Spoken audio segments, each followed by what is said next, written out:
Now we heard a very odd case setup coming up from side government because they set it in the biggest welfare state in the world, UK, where most of the healthcare system is owned by the government, it's state-owned and it's state-funded.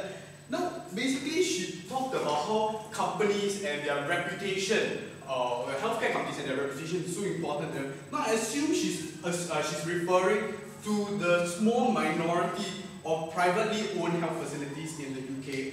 And I don't think that is really truly representative of the healthcare system in the UK. And there are, of course, public facilities which can offer the same services, which don't really care about reputations.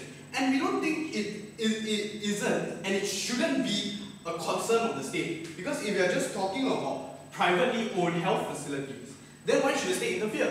The companies can just fire them if they really think that their reputation is so important. Why should the state be the one to mandate and interfere in how these businesses operate?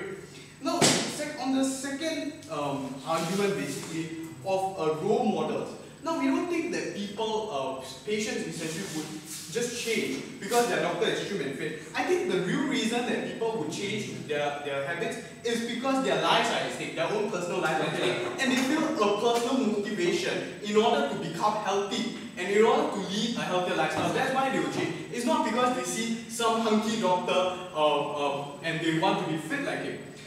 Not only that, we think that the whole issue of obesity, true, it may be a big problem in the UK, but how big is the percentage of healthcare professionals being obese and leading unhealthy lifestyles? Do you really see fat and obese nutritionists telling people how they want to eat? I mean, that is really not representative of the whole problem, even if it exists in the UK. So basically what we on side opposition really here stand for, we believe that as long as these healthcare professionals do their job, we shouldn't be infringing on their freedom of choice, we shouldn't be infringing on the liberties that are given to them, and basically they should be able to do what they want to do. So let's firstly look at the two arguments that I'll be bringing forth today. Basically, I'll be firstly talking on the role of a healthcare professional. And secondly, I'll be talking on the importance of the liberties that are given to these people, the importance of freedom of choice. Now firstly, on the first main argument, on the role of a healthcare professional. We think that the role of a healthcare professional, doctor or nutritionist or nurse or whatever, it's very simple. It's to do everything within their power to basically ensure the health and the welfare of their patients under them. Now, there's no link between leading an unhealthy lifestyle and compromising their ability to care for a patient, as Joshua rightly pointed out earlier in his POI. Because if it already did, they will automatically be fired. For example, if a nurse or a doctor is perpetually drunk, if he's leading an unhealthy lifestyle and perpetually drunk, that he can't even make rational decisions to take care of his patients, he will automatically be removed from his duty. So as long as their unhealthy lifestyles don't compromise their ability to care for their patients, we don't see any problem for it. We don't think that the state should be the ones stepping in and interfering in what these doctors or healthcare professionals do in their daily lives. And we think that as long as they do their job, they ensure the welfare of the patient, and he does not need to be a personal advocate of a healthy lifestyle. In his capacity as a healthcare professional, he can advise others, say, okay, because you are maybe about to die from a heart attack, you should cut down on the fatty foods. But they don't have to do it themselves. But we don't see a need for them to do it themselves because they don't affect their ability to advise people, they don't affect their ability to care for patients. But before I go on to the second point of how we should really respect their freedom of choice, go Shani. We think that even though that doesn't impede their ability to do their job, we think that basically it is the image of the company, the image of the professionals, and how much the really, actually I've already dealt with it in my rebuttals because if we are talking about the small percentage of obese nutritionists in privately owned healthcare facilities, we think if the companies think that it's going to really adversely affect their reputation, just get rid of them because basically it's their choice. We should not be interfering in how these companies operate. We should not be putting a mandate because if we are going to be talking about the privately owned healthcare facilities, we have to extend this policy to the majority of the healthcare facilities which is state-owned, and we don't think that that is absolutely right because it does not affect their ability to care for these patients, and we think that is the ultimate aim of any healthcare professional, Mr. Speaker.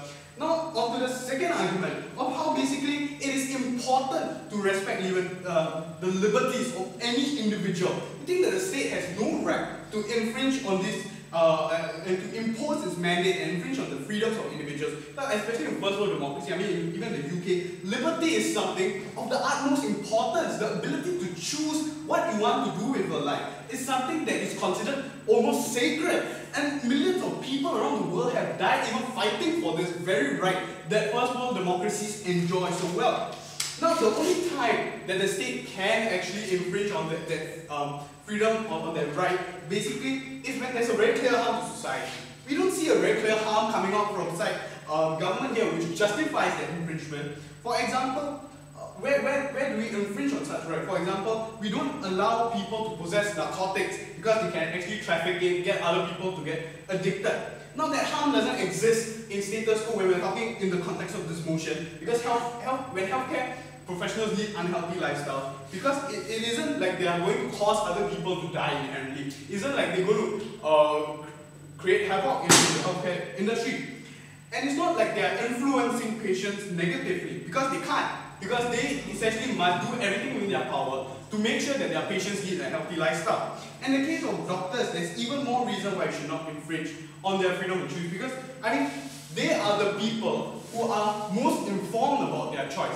They basically not only are making a choice, they're making informed choice. And there are people who basically know the best what will happen if they choose to smoke, choose to drink, choose to eat unhealthily. And we should respect their choice, because even when they know it and they still choose to make it, it's even more important that we should respect it. But especially in their profession, which is so high stress, they probably need to have some form of indulgences, and we think we should allow those indulgences, because if you infringe on that and you basically reduce their capacity to work professionally, because basically they don't want to be doctors because they can't indulge in whatever that they want to in order for their own pleasure. So basically, what being on side opposition here has shown you today is basically, as long as these healthcare professionals do their job, as long as these healthcare professionals are saving lives and ensuring the welfare of their citizens of the United Kingdom, we think and they fulfill the role of doctor, we think we should not at all infringe on their rights, and therefore this motion must really clearly fall. Thank you.